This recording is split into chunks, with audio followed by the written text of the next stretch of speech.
ठीक है। सो शुरुआत होती है अपनी इलेक्ट्रोकेमिस्ट्री की, यानी जहां से लेक्चर शुरू होता है। The first topic was electrochemical cell. Notes तो आपको मिल गया, आपने नोट डाउन कर लिया इसको? Yes sir. ठीक है, क्योंकि मैं नोट्स नहीं बनवाऊंगा इस यहाँ पे आपको। इन इलेक्ट्रोकेमिकल सेल क्या था भाई, हमको करना क्या है, we have to take a beaker. कोई भी बीकर हो सकता है या कोई भी फ्लास्क हो सकता है। इस फ्लास्क में अपने को क्या करना है कि कोई भी एक इलेक्ट्रोलाइट का सॉल्यूशन ले लेना है यहाँ पे से। ये हमारा जिंक सल्फेट है। ठीक है, यहाँ पर हम कोई भी इलेक्ट्रोलाइट ले सकते हैं, जिंक सल्फेट ले सकते हैं, निकल क्लोराइड ले सकते हैं, निकल सल्फेट ले सकते हैं, कोई भी एक ऐसा इलेक्ट्रोलाइट होना चाहिए। द कंडीशन इज दिस कि जिसका आपने ये इलेक्ट्रोलाइट लिया है उसी का आपके पास यहाँ मेटेलिक रॉड हो। ठीक है, ये कोई भी हो सकता है। अगर हमने यहाँ जिंक सल्फेट लिया है तो ये रॉड भी अपनी किसकी होनी चाहिए, जिंक की होनी चाहिए। अगर हम यहाँ कॉपर सल्फेट लेते हैं तो ये रॉड भी अपना किसका होना चाहिए, कॉपर का होना चाहिए। अगर हमने यहाँ निकल क्लोराइड लिया है तो कंडीशन इज दिस कि रॉड भी किसका होना चाहिए, निकल क्लोराइड का होना चाहिए। सो अगर हम ये तीन केसेस यहाँ पे जिंक रॉड को जिंक सल्फेट के सॉल्यूशन में डिप करेंगे, so there is three cases possible every time when we have setup like this. जब भी आप ऐसा कोई सेटअप करेंगे तो थ्री पॉसिबिलिटीज, इधर there is no reaction occur, means हमने zinc rod and zinc sulphate solution लिया and there is no reaction possible between zinc and zinc sulphate possible sulphate. ठीक है, अगर इनके बीच में कोई रिएक्शन होता ही नहीं है, there is no possibility of any reaction, तो ठीक है, इसको फिर जाने देते हैं। Otherwise there is two conditions, इधर this rod can get oxidise. ठीक है, oxidation means release of electron. ठीक है, वैसे तो बहुत सारे डेफिनेशंस हैं ऑक्सीडेशन की, but in this lesson precisely we will deal that oxidation means release of electron. So इधर then can be the oxidation, that is जो रॉड आपने लिया है उसका ऑक्सीडेशन हो जाए, और the possibility of reduction, that is gain of electron. केवल तीन केसेस में से अपने को दो कंसिडर करना है। मीन्स हमने जिंक रॉड को जब जिंक सल्फेट सॉल्यूशन में लिया है, so here there is a three possibility that there is no chemical reaction, the zinc rod may get oxidized or the zinc rod may get reduced. so अगर अपने पास ऐसा कोई setup होता है और उसमें क्या होगा, मीन्स ऑक्सीडेशन होगा या रिडक्शन होगा, हम लोग पहले नहीं बता सकते, ये तभी बता सकते जब हम ये सेटअप लेंगे। सो oxidation means release of electron and the reduction means gain of electron. अगर आपको ये नोट डाउन करना पड़े तो बाद में इसको रिवाइज कर लीजिएगा। सो जब हम इसको जिंक रॉड को यहाँ इस सल्फेट में सॉल्यूशन में लाएंगे, सो जो जिंक रॉड है इसका अमाउंट यहाँ डिके होना शुरू हो जाएगा, that zinc positive electron, right. कोई भी पॉसिबिलिटी हो सकती है, but it's nature is this कि whenever zinc rod is kept in zinc sulphate solution, so zinc rod always get oxidise and अपने को मिलेगा zinc 2 positive and 2 electron. Since of electron, तो ये क्या हो जाएगा, ऑक्सीडेशन। यानी जब कभी भी हमने जिंक रॉड को जिंक सल्फेट सॉल्यूशन में डिप किया है तो जिंक रॉड ऑलवेज क्या होगा, हमारा ऑक्सीडाइज होगा। इन अ सेकेंड केस, मैं मान लेता हूं आगे वाले केसेस में, अगर यहाँ पर ये प्रोसेस कंटिन्यू है, दैट इज जिंक ऑक्सीडाइज होता जा रहा है, सो यहाँ पर इस सॉल्यूशन में क्या होगा, इलेक्ट्रॉन का एक्सेस हो जाएगा। इलेक्ट्रॉन के एक्सेस की वजह से इस रॉड के ऊपर चार्ज कैसा डेवलप हो जाएगा, negative, that is whole setup is termed as negative time. ठीक है, और अगर यहाँ पर नेगेटिव चार्ज डेवलप हुआ है, ठीक है, सो oxidation, here it is negative, और इस बार हम इस नेगेटिव वाले को क्या बोलेंगे, एनोड। वैसे तो प्रिसाइजली एनोड हमारा पॉजिटिव चार्ज होता है, बट इस बार ये एनोड हमारा नेगेटिव चार्ज है, क्योंकि यहाँ पर जिंक आयन की वजह से इसको हम एनोड बोलेंगे, बट यहाँ पर इलेक्ट्रॉन एक्सेस की वजह से इसके पास जो चार्ज होगा वो नेगेटिव चार्ज रहेगा। अब अगर हम इस पूरे सेटअप को यहां से दूसरी तरफ लेके जाते हैं एंड दूसरी तरफ हमने सेम सेटअप किया, कॉपर रॉड, एंड अगेन अगर जिसका रॉड है तो कंडीशन इज दिस कि हमारे पास सॉल्यूशन भी उसी का होना चाहिए। अगर हमारे पास कॉपर रॉड है तो सॉल्यूशन भी हमारे पास किसका होगा, कॉपर सल्फेट का होगा। सो रॉड हमने किसका ले लिया, कॉपर का, सॉल्यूशन किसका हो गया, कॉपर सल्फेट का। एंड अगर हमने ऐसा सेटअप किया है, सो अगर एक साइड ऑक्सीडेशन होता है तो ऑब्वियसली दूसरी साइड हमारे पास क्या होगा, कॉपर 2 पॉजिटिव, 2 इलेक्ट्रॉन कैप्चर करेंगे। 2 इलेक्ट्रॉन कैप्चर करने के बाद कॉपर क्या होगा हमारा, यहाँ पर कॉपर में कन्वर्ट होगा। बट दिस टाइम ये जो कॉपर हमारा रिड्यूस हो रहा है, ये कॉपर सल्फेट सॉल्यूशन से होएगा और यहाँ पर आके ये डिपॉजिट होना शुरू होगा। बट ये प्रोसेस कभी होगी जब इस वाले को आपने यहाँ कनेक्ट कर रखा है, यानी इधर वाली रिएक्शन तब तक नहीं हो सकती जब तक कि आपने इसको इधर से कनेक्ट नहीं किया है। अगर मैं बोलूं कि ये वाली रिएक्शन अब ऐसे हो जाएगी तो ये रिएक्शन ऐसे पॉसिबल नहीं है, बिकॉज यहाँ पर भाई इस वाले में और इस वाले में एक डिफरेंस है। देखिए यहाँ पर जब हमने जिंक रॉड को जिंक सल्फेट सॉल्यूशन में लिया था तो जिंक 2 पॉजिटिव फॉर्म हुआ था फ्रॉम जिंक रॉड, ठीक है। बट यहाँ पर कॉपर जो है ना वो कहाँ से आ रहा है, ये कॉपर पॉजिटिव आयन आपको मिल रहा है कॉपर सल्फेट सॉल्यूशन से, ना कि ये हमारा रॉड वाला है। तो अब कॉपर सल्फेट वाला जो यहाँ पर डिपॉजिट होगा तो इसको ये 2 इलेक्ट्रॉन्स चाहिए होगा। Without these electron it can not be deposited. Since अपने को यहाँ इलेक्ट्रॉन्स की जरूरत है, सो ये इलेक्ट्रॉन आपको तभी मिलेंगे जब हमने इसको दूसरी साइड कनेक्ट किया है। सो जिंक ऑक्सीडाइज होगा, जिंक के ऑक्सीडेशन के बाद यहाँ से इलेक्ट्रॉन्स रिलीज होंगे। जब हम इस वाले सेटअप को दूसरी साइड कॉपर से कनेक्ट करेंगे तो इधर के इलेक्ट्रॉन फ्लो करते हुए कॉपर सल्फेट सॉल्यूशन में आएंगे एंड देन कॉपर सल्फेट का जो कॉपर आयन है वो इलेक्ट्रॉन कैप्चर करके कॉपर रॉड के ऊपर डिपॉजिट करना शुरू हो जाएगा। That is with in time copper rod का वेट इंक्रीज होगा एंड जिंक रॉड का वेट डिक्रीज होगा, ठीक है। Copper sulphate from copper sulphate solution, यानी अगर हमने सॉल्यूशन लिया है तो ये 2 इलेक्ट्रॉन लेकर के इस रॉड के ऊपर डिपॉजिट होगा और अपने को क्या मिलेगा, कॉपर। सिंस इसने इलेक्ट्रॉन लिया है सो इस वाले साइड को हम क्या बोलेंगे, इसने इलेक्ट्रॉन को रिलीज किया था, ये क्या हो गया था ऑक्सीडेशन, इसने इलेक्ट्रॉन ले लिया है तो ये क्या हो जाएगा, रिडक्शन। और इस बार जो रिडक्शन है वो हमारा पॉजिटिव चार्ज वाला होगा एंड इस बार इसको हम क्या बोलेंगे, cathode. That is in this series जो हमारा रिडक्शन होगा वो हमारा कैथोड पे होगा और जो ऑक्सीडेशन होगा वो हमारा एनोड पे होगा। अगर ये कहानी पूरी हमारी सेटअप में है, यहाँ तो कोई इशू है भी बताएं, ठीक है। अगर यहाँ तक कोई इशू नहीं है तो फिर आगे क्या रहेगा, इधर से इलेक्ट्रॉन अगर फ्लो होता हुआ यहाँ पे आया, so as we know that the direction of current opposite from the flow of electron. Electron zinc से कॉपर की तरफ जा रहा है तो कॉपर की तरफ से करंट जो है वो हमारा किस तरफ आएगा, जिंक की तरफ आएगा, ठीक है। तो यहाँ पर क्या होगा भाई, इसको हम इलेक्ट्रोकेमिकल सेल इसलिए बोलेंगे कि इस वाले सेल में जिंक का ऑक्सीडेशन हुआ, कॉपर का रिडक्शन हुआ एंड एक केमिकल रिएक्शन हो गई। अगर एक केमिकल रिएक्शन की वजह से करंट प्रोड्यूस होता है then the cell setup is called electrochemical cell. Electro that is electricity because of a chemical reaction. So ऐसी कोई भी सेल जिसमें केमिकल रिएक्शंस की वजह से करंट का प्रोडक्शन हुआ हो वो क्या हो जाएगा, अपना इलेक्ट्रोकेमिकल सेल, ठीक है। और ये अगर यहाँ पर मैं इस वाले सेल की बात करूं, ये अलग अलग कंडीशंस में बदल सकता है।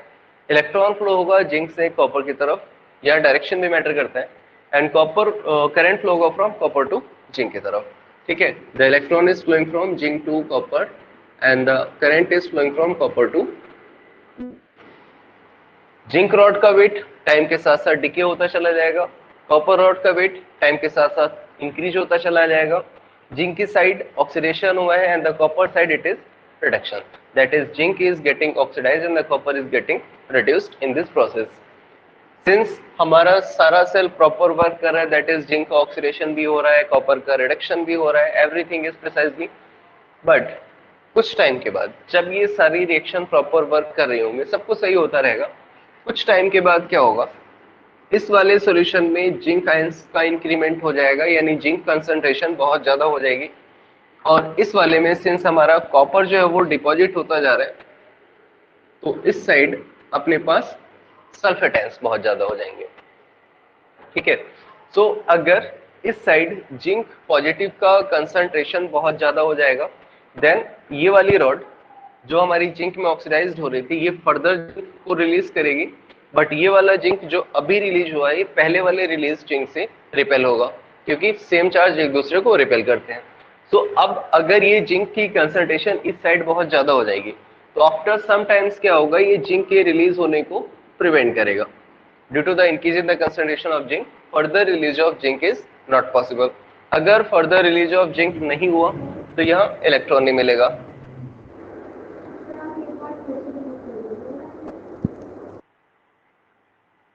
ठीक है, अगर हमारा यहाँ पे जिंक से जिंक 2 पॉजिटिव आया है, इस साइड इस वाले सॉल्यूशन में जिंक कंसंट्रेशन इंक्रीज हो गया, और अगर जिंक कंसंट्रेशन इंक्रीज हो गया तो अब further release of zinc ion is not possible because same charge repel each other.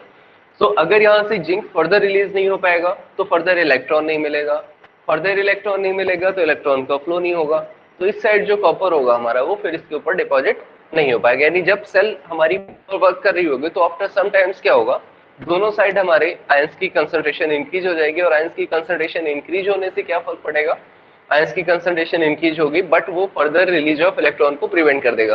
Since further release of electron is not possible, so after some times ये पूरा सेटअप जो है हमारा इनिशियली करंट देगा, बट आफ्टर अ ब्रेक और after a long time gap यहाँ जो current production है या जो चार्ज फ्लो है वो हमारा स्टॉप हो जाएगा। सिंस ये चार्ज फ्लो स्टॉप हो गया तो हमारी इलेक्ट्रोकेमिकल से जो हमें केमिकल रिएक्शन की वजह से करंट दे रही थी उसकी वर्किंग भी हमारी एक टाइम के बाद क्या होगी, रुक जाएगी।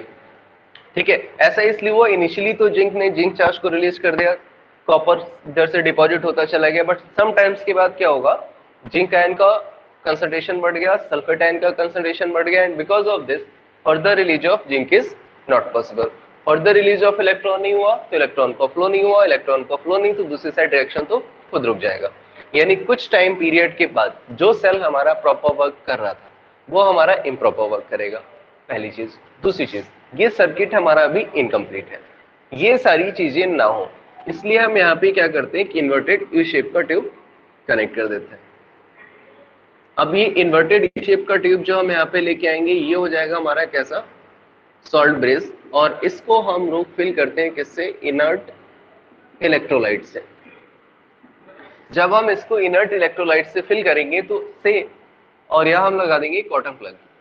इनर्ट इलेक्ट्रोलाइट मींस कि यहाँ पर आपने जो भी इलेक्ट्रोलाइट लिया वो इधर वाले आयंस के साथ रिएक्शन नहीं करेगा और इधर वाले आयंस के साथ भी उसकी रिएक्शन नहीं होनी चाहिए। कोई भी एक ऐसा इलेक्ट्रोलाइट लेना है जो ना इस साइड रिएक्शन करे ना इस साइड रिएक्शन करे।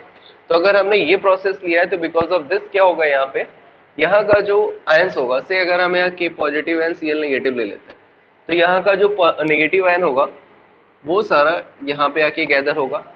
नेगेटिव आयन यहाँ पे आके गैदरिंग तो करेगा बट गैदरिंग के अलावा वो जिंक के साथ कोई रिएक्शन नहीं करेगा। यहाँ जिंक आयन का एक्सेस, यहाँ क्लोराइड आयन का एक्सेस है, ये दोनों आपस में न्यूट्रलाइज होते रहेंगे, रिएक्शन नहीं करेंगे, केवल न्यूट्रलाइजेशन होगा। इधर का के पॉजिटिव यहाँ पर आके स्टॉप करेगा, सारे पॉजिटिव आयंस इधर आ जाएंगे, ये सल्फेट को न्यूट्रलाइज करते रहेंगे लेकिन रिएक्शन नहीं करेंगे। हम दोनों के बीच की रिएक्शंस को कैसे रोकेंगे, हमने यहाँ पे बीच में ले लिया है कॉटन प्लग। सो अब इधर का आयन आएगा लेकिन वो इस सॉल्यूशन में नहीं जा पाएगा, तो केवल चार्ज का न्यूट्रलाइजेशन होगा।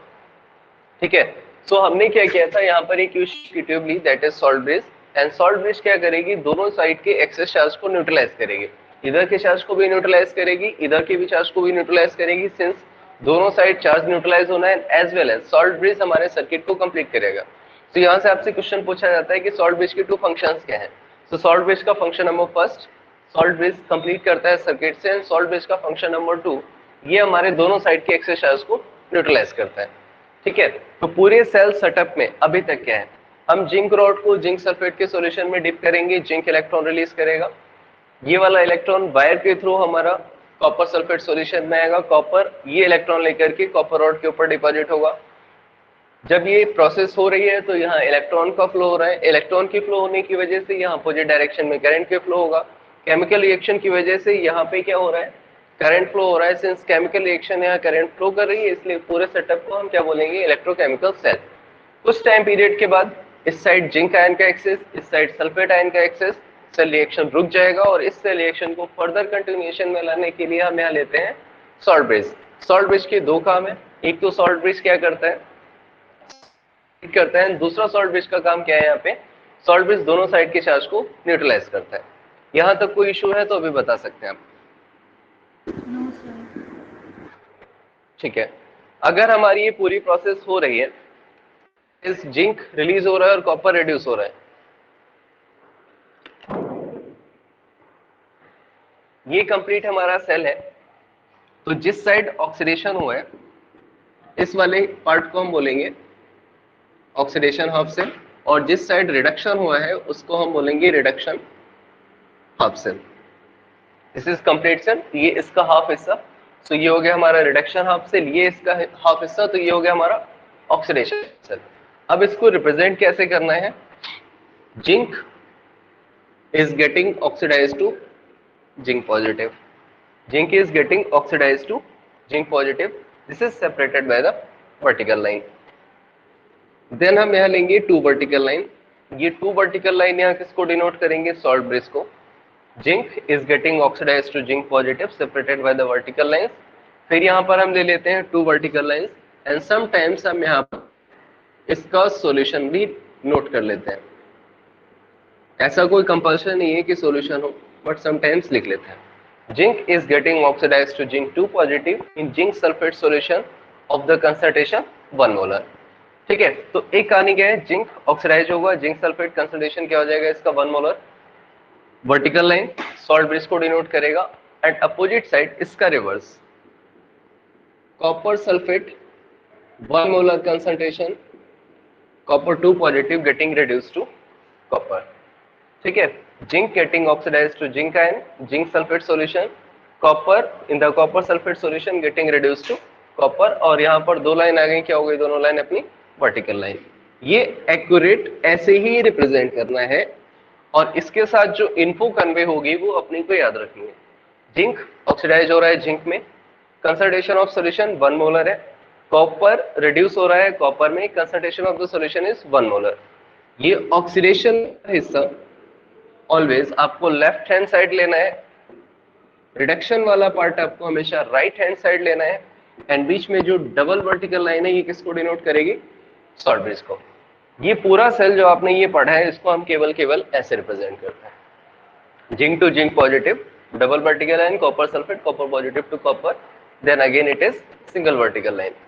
ठीक है, तो इसका रिप्रेजेंटेशन होगा ऐसे, ऑक्सीडेशन ऑलवेज इधर रहेगा, रिडक्शन ऑलवेज इधर रहेगा। So we can say reduction is in the right side and oxidation is in the left hand side.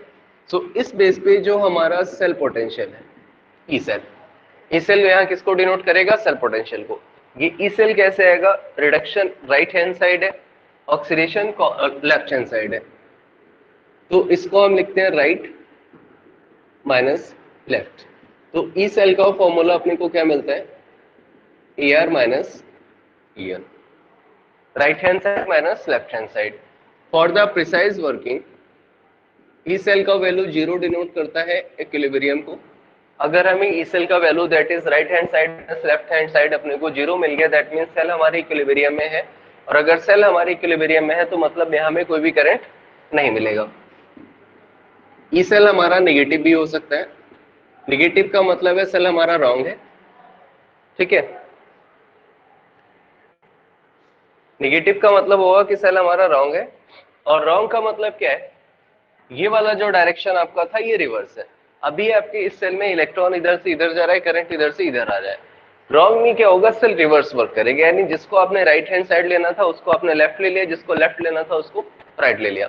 Perfect working कब आएगी, जब इस फॉर्मूले में इस सेल की वैल्यू अपने को कितनी मिले, पॉजिटिव। अगर अपना इस सेल पॉजिटिव आता है, दैट हमने right hand side minus left hand side किया और अपने को वैल्यू क्या मिल गया, पॉजिटिव। तो अगर ई सेल अपने को पॉजिटिव है, सेल प्रॉपर वर्क केवल इसी केस में करेगी। ये वाली कंडीशन याद रखनी है, दैट इज अगर ई सेल की वैल्यू अपने को 0 मिल गई तो सेल इक्विलिब्रियम में है and there is no current. अगर ई सेल की वैल्यू नेगेटिव आती, दैट मींस सेल को हमने रॉन्गली रिप्रेजेंट किया है, cell is working in the reverse direction. And perfect working is possible only when E cell की वैल्यू अपने को क्या मिले, पॉजिटिव मिले। ठीक है, तो अगर ई सेल की वैल्यू पॉजिटिव नहीं आई, दैट मीन्स हमने ये वाले सेल रॉन्गली रिप्रेजेंट किए। इस वाले पार्ट से आपसे क्वेश्चंस पूछ लिए जाते हैं, इस वाले पार्ट के बिना अपने न्यूमेरिकल सॉल्व नहीं होंगे। सो ये वाला पार्ट एकदम परफेक्ट समझ में आ जाना चाहिए और ये वाला पार्ट भी एकदम परफेक्ट क्लियर होना चाहिए।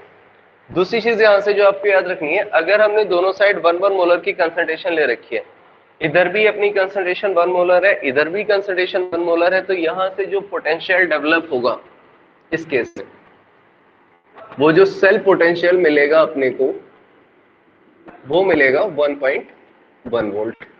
As according to your NCERT, concentration 1 mole, ये कंसंट्रेशन अगर 1 मोल है तो सेल क्या मिलेगा अपने को, 1.1 वोल्ट का।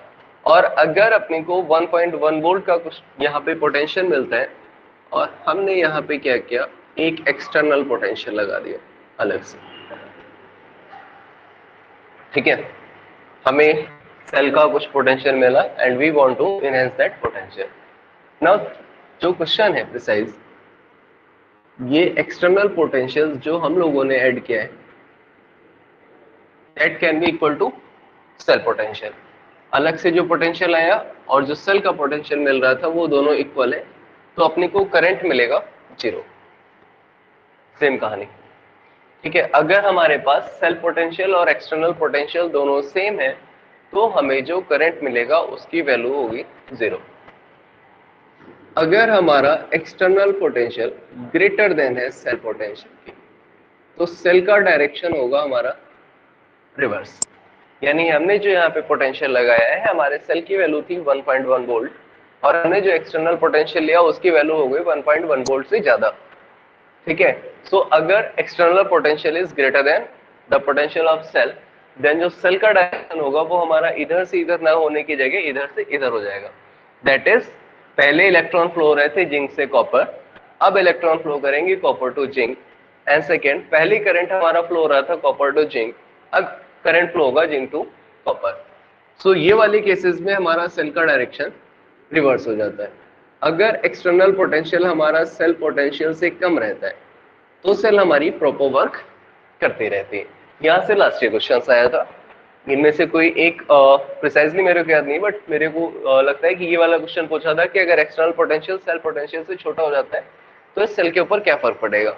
ठीक है, तो अगर एक्सटर्नल पोटेंशियल हमारा सेल पोटेंशियल से लेस रहता है तो इस सेल के ऊपर कोई भी फर्क नहीं पड़ेगा, सेल प्रॉपर वर्क करती रहेगी। बट एनी हाउ, अगर एक्सटर्नल पोटेंशियल हमने ग्रेटर अप्लाई कर दिया है सेल पोटेंशियल से, तो सेल का डायरेक्शन क्या हो जाएगा हमारा, रिवर्स डायरेक्शन हो जाएगा। ठीक है, यहां से जब ये सारी प्रोसेस हो रही थी, ठीक है, इतनी क्लास आपकी मिसिंग थी, इसके बाद से आपने कल थोड़ा सा क्लास में लिया था। अगर हमारी ये पूरी प्रोसेस हो रही है तो यहाँ पर सेल के पास यानी इस सॉल्यूशन में एक चार्ज डेवलप हुआ है और इस रॉड के ऊपर भी एक चार्ज डेवलप हुआ है। तो ये वाली सॉल्यूशन और इस रॉड के बीच में जो पोटेंशियल डेवलप होगा, क्योंकि दोनों अपोजिट चार्ज हैं, इस पोटेंशियल को हम लोग क्या बोले थे, ऑक्सीडेशन पोटेंशियल। यानी इस सॉल्यूशन और इस रॉड के बीच का जो पोटेंशियल है that is oxidation potential. Since अगर हम इसको इलेक्ट्रोड के साथ लेके आए तो इसी को हम लोग क्या बोलेंगे, ऑक्सीडेशन इलेक्ट्रोड पोटेंशियल। सिमिलरली ये सॉल्यूशन और इस रॉड के बीच में जो पोटेंशियल होगा वो हो जाएगा हमारा इलेक्ट्रोड पोटेंशियल। अगर ये रिडक्शन साइड हो रहा है तो इसको हम बोलेंगे रिडक्शन इलेक्ट्रोड पोटेंशियल, और अगर ये ऑक्सीडेशन साइड हो रहा है यानी इस सॉल्यूशन और इस रॉड के बीच का पोटेंशियल, तो ये हो जाएगा हमारा ऑक्सीडेशन इलेक्ट्रोड पोटेंशियल। ठीक है, सॉल्यूशन और इलेक्ट्रोड के बीच में जो पोटेंशियल है वो क्या है, इलेक्ट्रोड पोटेंशियल। अगर ये ऑक्सीडेशन साइड है तो हम इसको बोलेंगे ऑक्सीडेशन इलेक्ट्रोड पोटेंशियल, और अगर ये रिडक्शन साइड है then we will say that it is the reduction electrode potential. Since ये पूरा सेल हमारा एक साइड वर्क करता है और ये पूरा सेल हमारा दूसरी साइड में वर्क करता है, तो इधर वाले इलेक्ट्रोड पोटेंशियल और इधर वाले इलेक्ट्रोड पोटेंशियल का जो डिफरेंस होता है उसको हम क्या बोलते हैं, सेल पोटेंशियल। यहाँ तक कल हम लोग पढ़ लिए थे। यहाँ तक कोई इशू है तो आप बताएं अभी।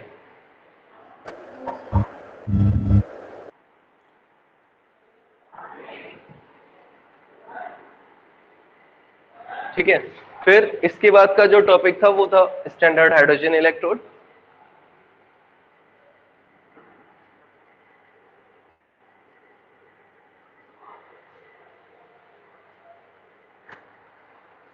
स्टैंडर्ड हाइड्रोजन इलेक्ट्रोड के केस में क्या था कि अपने को एक प्लेटिनम वायर लेना था एंड ये अपने को प्लेटिनम सरफेस दे देनी थी।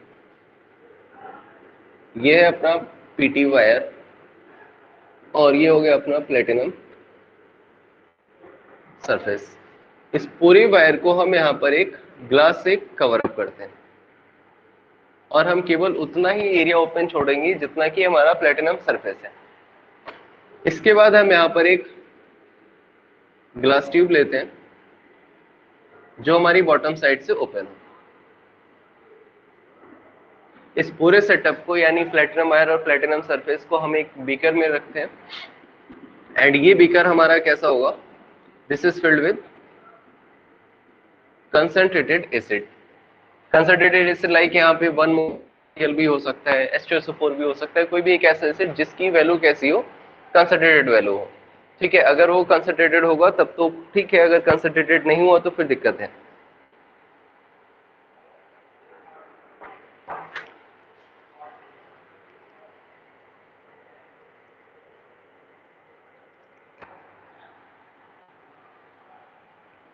नाउ अगर हमने यहाँ एक कंसंट्रेटेड एसिड लिया है, तो अब हम क्या करेंगे, इधर से हाइड्रोजन गैस को यहाँ इंट्रोड्यूस करवाएंगे। ये हाइड्रोजन गैस हमारी यहाँ से एंट्रो करती हुई, मीन्स यहाँ से इसका इंट्रोडक्शन होगा। अब यहाँ से जब ये इंट्रो करेगी तो ग्लास है प्लेटिनम के कांटेक्ट में आएगी नहीं, यहाँ से ये फ्लो करते हुए जब ये एसिड के कांटेक्ट में आएगा, ये वाला process in this area, platinum surface is your site of reaction. So जब हम गैस यहाँ से बबल करते हुए इस वाले सरफेस पे आएगी तो यहाँ पर ये हाइड्रोजन गैस किस में कन्वर्ट हो जाएगी, हाइड्रोजन इलेक्ट्रोड में। इस पूरे सेटअप को हम लोग क्या बोलते हैं, स्टैंडर्ड हाइड्रोजन इलेक्ट्रोड। यहाँ से हाइड्रोजन की एंट्री होगी, platinum surface is the site of reaction, जहां पर हाइड्रोजन हमारे इस एसिड के कॉन्ट्रैक्ट में आएगी।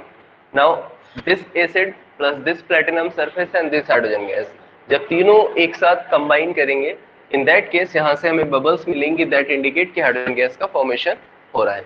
Now this hydrogen gas formation can behave as 2H plus 2 electron, that is called oxidation, or this can also behave as 2H positive plus 2 electron equal to H2। Means oxidation की तरह अगर हो रहा है तो ये वाला रिएक्शन, और रिडक्शन की तरह हो रहा है तो ये वाला रिएक्शन। ये hydrogen electrode depend on the conditions, किसके साथ कनेक्ट किया है या किसके साथ किस तरीके से प्रोसेस में है, क्योंकि ऑक्सीडेशन और रिडक्शन एलोन कभी नहीं हो सकता, जहां रिडक्शन होगा वहां ऑक्सीडेशन भी होगा। सो डिपेंड ऑन द कंडीशंस, अगर हम इसको किसी के साथ कनेक्ट करेंगे तो हाइड्रोजन का ऑक्सीडेशन भी हो सकता है और हाइड्रोजन का रिडक्शन भी हो सकता है। अगर ऑक्सीडेशन हुआ है तो इसको हम रिप्रेजेंट करेंगे EH2 से H पॉजिटिव, H2 से H पॉजिटिव, और अगर रिडक्शन हुआ है तो इसको हम रिप्रेजेंट करेंगे H पॉजिटिव से H2। This is for oxidation and this is for reduction. Conventionally हमें हाइड्रोजन को हमेशा ऐसे ही लेना है, वैसे तो ऑक्सीडेशन ये वाला लेना है, रिडक्शन ये वाला लेना है, but IUPAC and chemical recommendations के अकॉर्डिंग आपकी जितने भी इलेक्ट्रोड पोटेंशियल है वो सब आपको रिड्यूस फॉर्म में लेने हैं। इसलिए हाइड्रोजन पॉजिटिव जो है वो हमारा हमेशा ऐसे ही रहेगा, रिएक्शन भले ये वाली हो या फिर ये वाली हो। और इस पोटेंशियल को हमने साइन किसना दे दिया है, 0 एट STP। यानी ये पूरा हमने सेटअप किया, that is also called standard hydrogen electrode. इस केस में हाइड्रोजन गैस का बबलिंग एंड ऑल होगा और हाइड्रोजन या तो ऑक्सीडाइज होगा या फिर रिड्यूस होगा। तो अगर हाइड्रोजन हमारा ऑक्सीडाइज या रिड्यूस हो रहा है तो इसके इलेक्ट्रोड पोटेंशियल को हम रिप्रेजेंट करेंगे ऐसे। अगर ये इस तरीके से रिप्रेजेंट किया जा रहा है तो एट STP इसके इलेक्ट्रोड पोटेंशियल की वैल्यू कितनी हो जाएगी हमारी, 0। 0 क्यों हो जाएगी, क्योंकि इसको हमने आर्बिट्रेरी मींस क्या वैल्यू है अपने को पता नहीं है और किसी का इलेक्ट्रोड पोटेंशियल हम निकाल नहीं सकते, दैट्स व्हाई हमने इसके इलेक्ट्रोड पोटेंशियल कितना दे दिया, 0। अब अगर इसके पोटेंशियल की वैल्यू 0 है, करते क्या है, इसको हम लोग बोलते क्या है, स्टैंडर्ड हाइड्रोजन इलेक्ट्रोड। इसके इलेक्ट्रोड पोटेंशियल की वैल्यू कितनी रहेगी, 0 रहेगी, और कब रहेगी, STP पे रहेगी। इसका यूज क्या है, इसका यूज इतना है कि अगर हमें किसी का इलेक्ट्रोड पोटेंशियल निकालना है, अच्छा उसमें जाने से पहले ना एक चीज, इसमें से क्वेश्चन पूछा गया था कि यहाँ पे जो प्लेटिनम सरफेस है उसका रोल क्या है। तो जो प्लेटिनम सरफेस है ये आपकी साइट ऑफ रिएक्शन है। इस पूरे इलेक्ट्रोड में कहीं पर कोई रिएक्शन नहीं होनी, only the platinum surface is the site of reaction. और हाइड्रोजन इलेक्ट्रोड की वैल्यू 0 तभी होगी, ठीक है, जब इसको हम कब लेंगे, STP पे लेंगे। अगर STP के अलावा कोई और कंडीशन लिया है तो इसका वैल्यू 0 नहीं होगा। रोल क्या है इसका, इसका रोल ये है कि अगर हम इस पूरे सेटअप में किसी एलिमेंट का इलेक्ट्रोड पोटेंशियल निकालना चाहते हैं, से कि हम चाहते हैं कि जिंक का इलेक्ट्रोड पोटेंशियल हमें मिल जाए, अदरवाइज तो हमें उसकी वैल्यू पता नहीं है, तो हम इस जिंक वाले को इसके साथ कनेक्ट कर देते हैं विद अ पोटेंशियल मीटर लगा के। सो हमने यहाँ जिंक रॉड लिया, दूसरी साइड इसके साथ क्या कनेक्ट कर दिया, हाइड्रोजन, इधर क्या हो गया, जिंक। तो अगर हम लोग सेल पोटेंशियल निकालेंगे तो ये हो जाएगा AR minus EL cell potential की वैल्यू से अपने को 0.76 मिल गई, क्योंकि इसको तो हम मेजर कर सकते हैं। अब यहाँ रिडक्शन में हमने लिख लिया है किसका, जिंक का हो रहा है, तो दूसरा यहाँ पे क्या हो जाएगा, 0 हो जाएगा, क्योंकि हाइड्रोजन की वैल्यू कितनी रखनी है, 0। तो जब हमें किसी अननोन एलिमेंट का इलेक्ट्रोड पोटेंशियल फाइंड आउट करना होता है, ये अननोन एलिमेंट कुछ भी हो सकता है, जिंक हो सकता है, कॉपर हो सकता है, कुछ भी हो सकता है। तो अगर अपने को किसी भी एक अननोन एलिमेंट का इलेक्ट्रोड पोटेंशियल फाइंड आउट करना है, तो उस इलेक्ट्रोड पोटेंशियल को फाइंड आउट करने के लिए क्या करेंगे, हम उस अननोन एलिमेंट के इलेक्ट्रोड को कनेक्ट कर देंगे किसके साथ, जिंक के साथ। जो भी अननोन होगा, और से हमने जिंक का फाइंड आउट करना ही, अननोन एलिमेंट हमारा आपके पास जिंक है, तो हम इस जिंक को क्या करेंगे, कनेक्ट करेंगे हाइड्रोजन के साथ और सेट करेंगे electrochemical cell. Electrochemical cell set करने के बाद क्या होगा, यहाँ पर हम इसका मेजर कर लेंगे सेल पोटेंशियल, और जब हम इसका मेजर करेंगे सेल पोटेंशियल, तो सेल पोटेंशियल का फॉर्मूला होता है cell equal to ER minus EL। Hydrogen का अपने को 0 रखना है, सेल पोटेंशियल हम फाइंड आउट कर सकते हैं, तो जो बचेगा या जो वैल्यू मिलेगी वो किसकी हो जाएगी, डायरेक्टली हो जाएगी वैल्यू अपने इलेक्ट्रोड पोटेंशियल की। ठीक है, क्वेश्चन अगर ये हो कि how to find the electrode potential of an unknown element, सीधे से क्या लिखना है, step 1, connect the unknown element with the hydrogen electrode, set up an electrochemical cell, find out the cell potential. ठीक है, connect the unknown element with the hydrogen electrode, set up an electrochemical cell and find out the cell potential. जो cell potential है वही हमारा electrode potential है, और जब ये हमारा इलेक्ट्रोड पोटेंशियल वही होगा, क्यों होगा, क्योंकि हाइड्रोजन हमारा 0 है। तो इस इलेक्ट्रोड पोटेंशियल को जो हमने हाइड्रोजन के साथ कनेक्ट करके निकाला है, उसको हम लोग क्या बोलेंगे, स्टैंडर्ड इलेक्ट्रोड पोटेंशियल। ये होगा अपना क्या, standard electrode potential. And the normal difference अगर हमें देना है कि इलेक्ट्रोड पोटेंशियल नॉर्मल है या स्टैंडर्ड है, तो कितना डिफरेंस रहेगा, से जिंक, ये वाली कहानी, and zinc 2 positive, this one, this is your standard electrode potential. यहां हमने एक ऊपर नॉट लगाया है, ये स्टैंडर्ड इलेक्ट्रोड पोटेंशियल है, हम यहां से कैलकुलेट कर सकते हैं। ठीक है, नॉर्मल इलेक्ट्रोड पोटेंशियल हम किसी भी प्रैक्टिकल तरीके से कैलकुलेट नहीं कर सकते, वो हम केवल आने वाली क्वेश्चंस जो अपकमिंग आएंगे उनके बेस पे कर सकते हैं। अदरवाइज हम हाइड्रोजन के साथ कनेक्ट करके केवल क्या निकाल सकते हैं, स्टैंडर्ड इलेक्ट्रोड पोटेंशियल, जो हम इसके अलावा नॉर्मल इलेक्ट्रोड पोटेंशियल जो पीछे हम लोग फॉर्मूला पढ़े भी, cell equal to ER minus EL, वो यूटिलाइज नहीं कर सकते। इसी बेस पे हम लोग स्टैंडर्ड सेल पोटेंशियल कैलकुलेट करेंगे, एंड स्टैंडर्ड सेल पोटेंशियल क्या हो जाएगा हमारा, E0 सेल, दैट इज, और जो इलेक्ट्रोड पोटेंशियल है वो क्या हो जाएगा, E0 R minus E। Formula वही है, E cell equal to ER minus EL, but ये कैसा है, स्टैंडर्ड, और इस स्टैंडर्ड का डेटा अपने को गिवन होता है, यानी जो इलेक्ट्रोकेमिकल सेल है सीरीज है जो अपनी, वो इसी डेटा को यूटिलाइज करेगी, और वहां से अपने को डेटा मिलेगा और गिवन होगा एग्जाम में, तो हम इसके क्वेश्चंस को सॉल्व कर सकते हैं। ठीक है, एक बार फिर से देखिए, अगर हमें किसी का अननोन एलिमेंट का इलेक्ट्रोड पोटेंशियल चाहिए, तो we will connect that with hydrogen. Hydrogen के साथ कनेक्ट करने के बाद हम क्या करेंगे, उस पोटेंशियल फाइंड आउट करेंगे।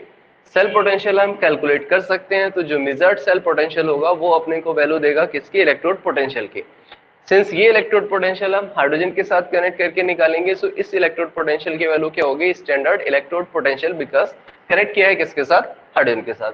सो अगर वैल्यू हो गई स्टैंडर्ड इलेक्ट्रोड पोटेंशियल, तो इसके साथ हम क्या लगा देंगे, कोका sign, that denote E0 standard electrode potential. अब E0 सेल जो होगा, यानी स्टैंडर्ड सेल पोटेंशियल होगा, वो क्या हो जाएगा, standard reduction potential minus standard oxidation potential. इस वाले फॉर्मूले से हम केवल यही कैलकुलेट कर सकते हैं। जो नॉर्मल सेल पोटेंशियल होगा और नॉर्मल इलेक्ट्रोड पोटेंशियल होगा, उसको कैलकुलेट करने के लिए हमें नस्ट इक्वेशन का यूटिलाइजेशन करना पड़ेगा। ठीक है, so standard cell potential equal to standard reduction minus standard oxidation potential. यहां तक कोई इशू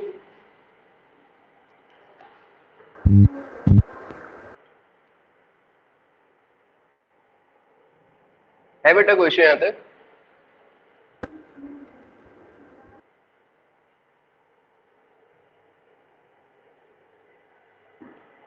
तो ये कल तक हुआ था इतना टॉपिक, आज जो हम लोग किए मीन्स आप कल से बैच के साथ ही आ जाएंगे फिर, सो थोड़ा सा और देख लेते हैं। इस तरीके से हमने हाइड्रोजन,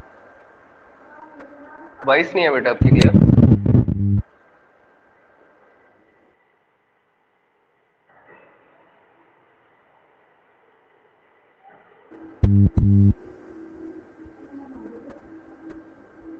आप मैसेज कर दीजिए, मुझे आपकी वॉइस नहीं आ रही है।